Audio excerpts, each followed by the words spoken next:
سیدہ عائشہ صدیقہ کہتی ہیں زمانہ سو جاتا اور میرے رسول مصلی بچھا کے کھڑے ہو جاتے. او یار کھیتی باڑی کر کے نہیں، محنت مزدوری کر کے نہیں. جناب عائشہ کہتی ہیں میں یہ بھی دیکھتی کہ حضور ایک آیت شروع کرتے تو ساری رات اسی کو پڑھتے، اور میری نظر جاتی تو قدم مبارک پہ ورم آ جاتا. یار نماز پڑھ پڑھ کے اتنی مشقت کر کے اتنی جد و جہد کر کے ورم آ گیا. یا رسول اللہ اتنی محنت کیوں کرتے ہو؟ فرمایا افلا اکون عبدا شکورا، کیا میں اپنے رب کا شکر گزار بندہ نہ بنوں؟ صحابہ کا ذوق عبادتوں کا، ریاضتوں کا، تلاوتوں کا، طبیعت ہے ان کی. وہ ایک دوسرے کو، حضرت مولا علی شیر خدا کرم اللہ تعالی وجہہ الکریم کے زمانے میں روم کے بادشاہ نے کہا یار یہ مسلمانوں کا پتہ تو کرو، یہ آخر کیوں اتنے زیادہ مجاہد ہیں. اس زمانے میں جاسوس بھیجنے کا مزاج تھا. اب تو جاسوس پکڑا جاتا ہے، اب تو جاسوس اور جاسوسی کا شوق ویسے آج بھی ہے. عرض کروں تھوڑی سی بات اس عنوان سے. پتہ کیا ہمارا مسئلہ ہے؟ ہم جہاں جاتے ہیں نا وہاں تھوڑی خوشبو سونگنے کی کوشش کرتے ہیں. وہ کیا ہے تو یہ کیا ہے تو ادھر کیا ہے تو تھوڑا سا ادھر کیا ہے. میرے رسول پاک پڑھیے درود شریف، سارے پڑھیے ذرا زور سے صلی اللہ تعالی. نبی پاک علیہ السلام نے فرمایا جاسوسی نہ کرنا ورنہ تم بندوں کو خراب کر دو گے. اور فرمایا اس طرح نہ ہو کہ تم کسی کے آپ کھول نہ نکلو تو تمہارے پہلے کھول جائیں. یہ جو ذوق ہے نا یہ ختم کریں، چھوڑیں. مطلب آپ کس چکر میں پڑے ہوئے ہیں؟ اتنی زیادہ توجہ کرنے کی کیا ضرورت ہے؟ کام سے کام رکھیں، اس میں بندہ تھوڑا سا نا آسان رہتا ہے. یہ جو بہت زیادہ ٹٹولنے والے لوگ ہوتے ہیں نا وہ بےچارے پھر عمر ٹٹولتے ہی گزار دیتے ہیں، اس لیے کہ مزاج ہی بہت پکا ہے. بوری کا منہ کھول کے اندر تک ہاتھ ڈالنا تو پھر کئی دفعہ سامنے سے بچھو بھی لڑ جاتا ہے، خرابی ہوتی. تو جاسوسی کی جاتی تھی. اس نے بھی جاسوس بھیجے کیونکہ قبیلوں کے لوگ تھے، کچھ مسلم کچھ کافر، پہچانے نہیں جاتے تھے لوگ. تو کچھ لوگ اس نے بھیجے، انہوں نے آ کے نا تحقیق کی، ریسرچ کری کہ آخر ماجرا کیا ہے. تو واپس جا کے انہوں نے رپورٹ دی نا روم کے بادشاہ کو. اس رپورٹ کا ایک جملہ بڑا شاندار ہے. وہ کہنے لگا بادشاہ ہمیں مسلمانوں کی کوئی سمجھ نہیں آئی، ہمیں کوئی سمجھ نہیں آئی. انہوں نے کہا کیوں نہیں سمجھ آئی؟ کہنے لگے یار عجیب بندے ہیں، جب رات مصلی پہ بیٹھتے ہیں تو یوں لگتا ہے ان کا دنیا سے رشتہ ہی کوئی نہیں، کوئی کسی کو نہیں جانتا. کوئی اپنے دکھ سنا کے رو رہا ہے، کوئی اپنی بات کر کے رو رہا ہے. لگتا ہے کہ ان کا کوئی رشتہ ہے ہی نہیں جب مصلی پہ بیٹھتے ہیں. اور فرمایا جب سویرے یہ جہاد کرنے نکلتے ہیں تو لگتا ہے ان سے زیادہ دلیر ہی کوئی نہیں. حالانکہ جو مسلوں پہ رونے دھونے کے لوگ ہوتے ہیں وہ کئی دفعہ جہاد میں کام نہیں کرتے، لیکن عجیب لوگ ہیں کہ رات کے راہب ہیں، دن کے مجاہد ہیں، کوئی سمجھ نہیں آتی. میرے عزیز ان لوگوں نے مصلی آباد کر کے رکھا، تلاوتیں ان کا ذوق رہی، منظر روز پڑھنا، اسباق پڑھنا، وظائف پڑھنا، یہ ان کا ذوق رہا. اعلیٰ حضرت بریلوی رحمت اللہ نے 1000 کتاب لکھی ہے، لیکن الوظیفۃ الکریمہ کے نام سے جو وہ صبح و شام وظائف پڑھتے تھے وہ الگ انہوں نے ان کو بیان کیا. پابندی کے ساتھ اپنی اللہ اللہ کرتے تھے. شیخ شہاب الدین سہروردی رحمت اللہ علیہ اس پر ایک بندے نے اعتراض کیا. اس نے کہا جی آپ کس قسم کے صوفی ہیں، مرید بیٹھے ہیں اور آپ وہاں نفل پڑھ رہے ہیں؟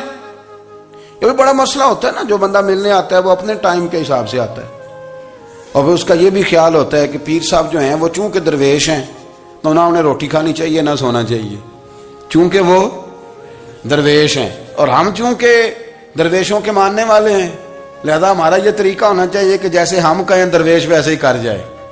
حالانکہ جس کو آپ درویش کہیں گے آپ اس کی مانیں گے، آپ منوائیں گے نہیں. ہمارا مزاج ہوتا ہے. شیخ شہاب الدین پر لوگوں نے اعتراض کی، حضور لوگ ملنے آئے ہیں، زیارت کرنے آئے ہیں، بندے دعا کرانے آئے ہیں، اللہ اللہ کرانے آئے اور آپ نفل پڑھ رہے ہیں. کیا جملہ ہے، کیا حسن ہے، کیا خوبصورتی ہے. فرمانے لگے رب رسول سے مانگنے کے لیے مصلی بچھایا ہے، اگر وہاں سے مانگوں گا نہیں تو تمہیں دوں گا کیا؟ پہلے مجھے کچھ لے تو لینے دو، اگر میرے پلے کچھ ہے ہوگی تو آگے دوں گا نا. تو میں مانگنے گیا تھا کہ یا اللہ دے تیرے بندے لینے آئے، دے تو میں کچھ لوں گا تو آگے دوں گا نا. لیکن ہمارا یہ سٹیٹس، یہ مزاج، یہ شعور نہیں ہے. گپیں، کہانیاں، داستانیں، گفتگو، خطابت، واز، کیا بات. لیکن اگر کچھ کرنے کا کام ہو تو وہ نہیں ہم سے ہوتا. میرے نبی کریم علیہ الصلوۃ والسلام نے مصلی سے دل لگانے کا درس دیا. حضور نے توجہ دلائی. صحابہ اس ذوق کے حامل لوگ تھے. وہ کوشش کرتے تھے جناب صدیق اکبر رضی اللہ تعالیٰ عنہ کا عبادت کا مزاج ہمیشہ قائم رہا. حضرت عمر فاروق ساری رات اللہ کے حضور کھڑے رہے. حضرت عثمان غنی رضی اللہ تعالیٰ عنہ عشاء کی نماز پڑھ کے 2 رکعتوں کی نیت باندھتے تھے, 15 سپارے پہلی رکعت میں پڑھ دیتے تھے اور 15 سپارے قرآن مجید کے دوسری رکعت میں پڑھ دیتے تھے. آپ نے نا حضرت عمر فاروق کے وصال کے بعد ان کی ایک بیوہ سے نکاح کیا. حضرت عثمان غنی نے نکاح کیا. وہ خاتون آپ کے نکاح میں آئیں تو عرض کرنے لگی امیر المومنین میرے لیے اعزاز تو بہت ہے کہ میں امیر المومنین کی بیوہ تھی تو امیر المومنین کی منکوحہ ہو گئی ہوں, لیکن حضور نہ تو میں جوان ہوں کہ میرے اندر رغبت ہوتی اور نہ میں اب اس قابل ہوں کہ کوئی خدمت کر سکوں, میرے ساتھ نکاح کی وجہ کیا بنی؟ تو عثمان غنی رو پڑے, فرمانے لگے میں نے عمر فاروق کو مسجد میں اپنے رب سے ڈرتے ہوئے دیکھا, میں نے اسے روتے ہوئے دیکھا ہے, عدل کرتے دیکھا ہے, انصاف کرتے دیکھا ہے, امت کی خیر خواہی کرتے دیکھا. تمہارے ساتھ نکاح اس لیے کیا ہے کہ تم مجھے یہ بتاؤ کہ عمر فاروق گھر کے اندر اپنے رب کو کیسے راضی کرتے تھے, گھر کے اندر کیسے راضی کرتے تھے, وہ طریقے بتلاؤ, تم بتاتی جانا اور میں بھی اسی طرح گھر میں عبادت کروں. میرے رسول کریم علیہ الصلوۃ والسلام نے ارشاد فرمایا, حضور فرمانے لگے جس گھر میں اللہ کا ذکر ہوتا ہے وہ گھر زندوں کا ہے, اور جس گھر میں رب کریم کا ذکر نہیں ہوتا وہ گھر زندوں کا نہیں ہے. گھر نا ہم نا کتابوں میں پڑھتے ہیں کہ ایک بزرگ کہتے ہیں, حضرت فضیل بن ایاز کہتے ہیں کہ میں ایک گلی سے گزر رہا تھا تو گھر کے اندر کسی قاری سامنے قرآن کی آیت پڑھ دی, ولی من خاف مقام ربہ جنتان. میں تے میرے کانوں سے ٹکرائی تو اللہ نے میری کایا ہی پلٹ دی, میں توبہ کر گیا. اب گھر کے اندر سے آواز آئے تو صحیح نہ تلاوت کی, پر اندر سے آواز آتی نہیں, یا ڈیک بجنے کی آواز آتی ہے, یا ٹی وی چلنے کی آواز آتی ہے, یا دھوم مچانے کی آواز آتی ہے. عبادت کا وہ جو خاص شوق تھا, وہ جو حسن تھا, وہ جو توانائی تھی, وہ جو بات تھی.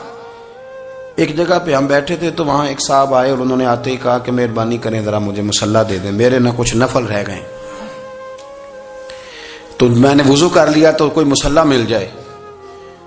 مصلی انہیں دے دیا گیا, وہ مصلی لے کے چلے گئے تو پیچھے ایک صاحب نے تبصرہ کیا, کہنے نے کتنا ریاکار بندہ ہے, لوگوں کو دکھا رہا ہے کہ میں نفل پڑھتا ہوں, ہے کوئی بات کرنے والی. میں نے اسے کہا تو مہربانی کرنا اس طرح کی ریاکاری تو بھی کر, پکڑ مصلی اور جا تو بھی تھوڑی ریاکاری کر کے آ, اٹھ ذرا شکر کر, کوئی یہ ریاکار بھی ملا ہے, کوئی نفل پڑھ کے ریاکاری کر رہا ہے. اللہ کا میں کہتا ہوں کو پڑھے تو صحیح نہ, یار یہ کوئی دور ہے نفل پڑھنے کا, اس میں تو لوگوں کا مزاج ہی نہیں, طبیعت ہی نہیں. میں نے کہا چل مہربانی کر یہ لے مصلی اور تو بھی جا تھوڑی سی, یا کر یا ریاکاری کرو تو صحیح نا, مزاج ہی نہیں, ذوق. جمعے کی نماز پڑھ کے یوں دنیا بھاگتی ہے, او ہو پتہ نہیں کون سی پیچھے آگ تھی جو بجھائی جائے گی. اور آج تک لوگ مسئلہ پوچھ رہے ہیں کہ جمعے کی بعد والی سنتیں کتنی ہوتی ہیں. میں نے کہا کتنے سال ہو گئے جمعہ پڑھتے, کتنے سال ہو گئے, ابھی تک سنتوں کا نہیں پتا, ابھی تک نے علم کے پہلے کتنی رکھتے ہیں اور بعد میں کتنی رکھتے ہیں. فجر کی سنتیں کب پڑھنی چاہیے, سنو فجر کی سنتوں کے بارے میں. میرے رسول کریم سید عالم صلی اللہ تعالی علیہ وسلم سے ایک صحابی نے پوچھا تھا, حضور میری فجر کی سنتیں رہ گئیں یا رہ جاتی ہیں تو حکم کیا ہے, کیا انداز ہے حضور کا.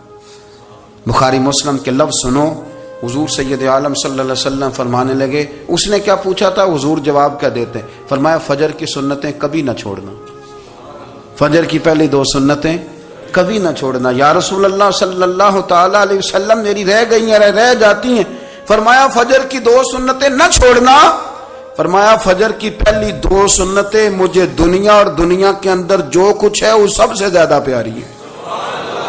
فجر کی 2 سنتیں دنیا اور دنیا میں جو کچھ ہے مجھے وہ سب سے زیادہ پیاری ہیں, اس لیے فجر کی سنتیں نہ چھوڑنا. اپنا ذوق, اپنی طبیعت, ہم نے نا ذوق غلط بنا لیا ہے.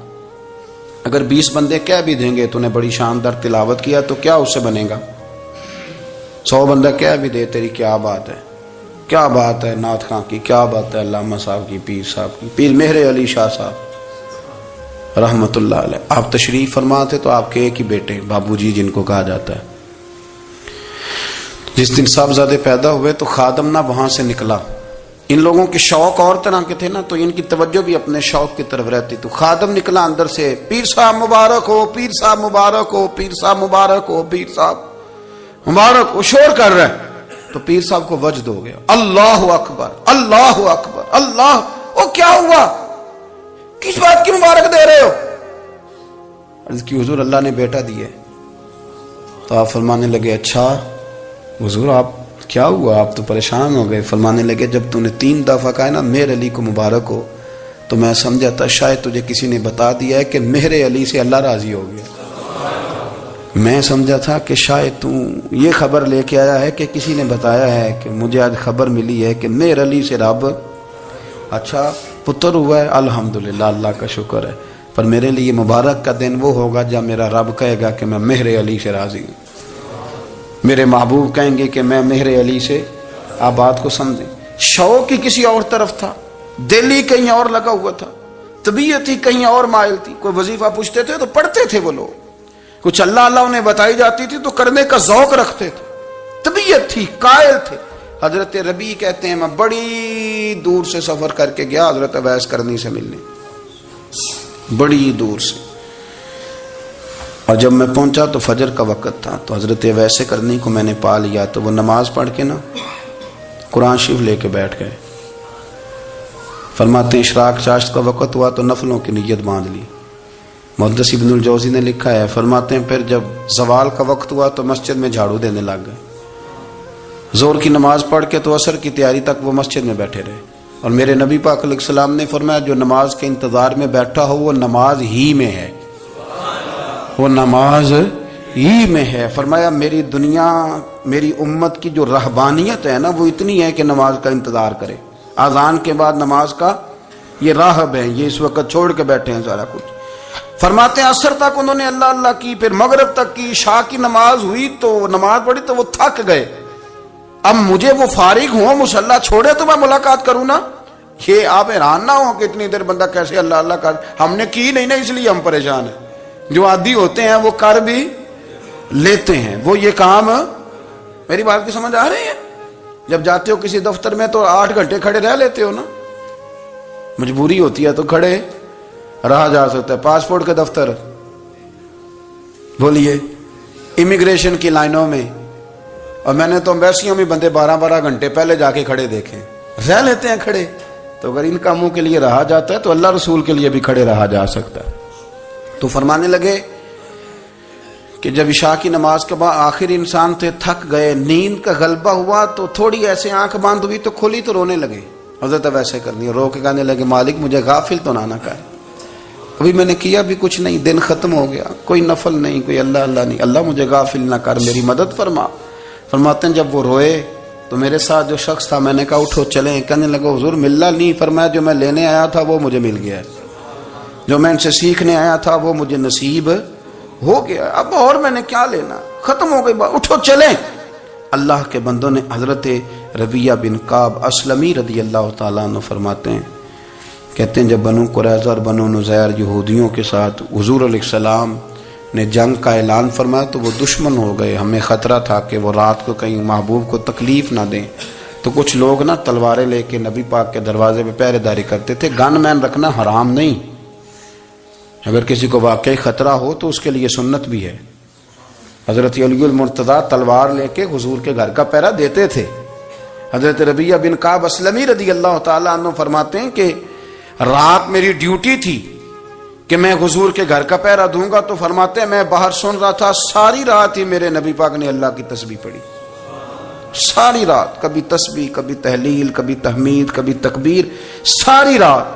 فرماتے ہیں ساری رات حضور پڑھتے رہے اور ساری رات ہی میں سنتا رہا، مجھے اونگ آ گئی، میری آنکھ لگ گئی، حضور ابھی پڑھ رہے تھے، میں تھک کے سو گیا۔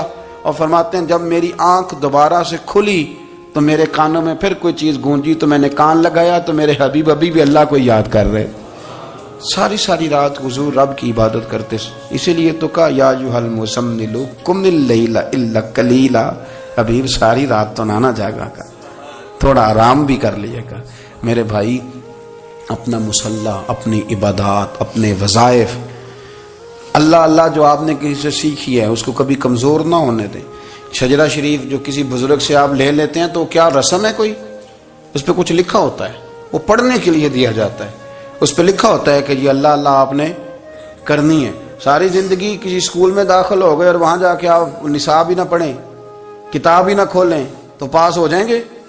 وہ کہتے ہیں میں 20 سال جاتا رہا ملا کچھ نہیں. تو آپ نے لیا کیا ہے؟ ایک اتنی سی کتاب تھی، اس کو تو کھول کے آپ دیکھ نہیں سکے، اس کے وظائف تک تو رسائی نہ ہوئی، اس لیے کہ اللہ اللہ کرنا مشکل ہے اور تصویر کھنچانا یہ آسان کام ہے. تو جو آسان ہے اس طرف ہماری توجہ لگی رہتی ہے اور جو مشکل ہے اس طرف ہم ذوق پیدا نہیں کرتے. یا ایھا الناس اعبدوا ربکم الذی خلقکم والذین من قبلکم لعلکم تتقون. اے لوگوں اس رب کی عبادت کرو جس نے تمہیں پیدا کیا اور تم سے پہلوں کو پیدا کیا، اس لیے عبادت کرو کہ تم پرہیزگار ہو جاؤ گے. مالک سمجھنے کی توفیق عطا فرمائے.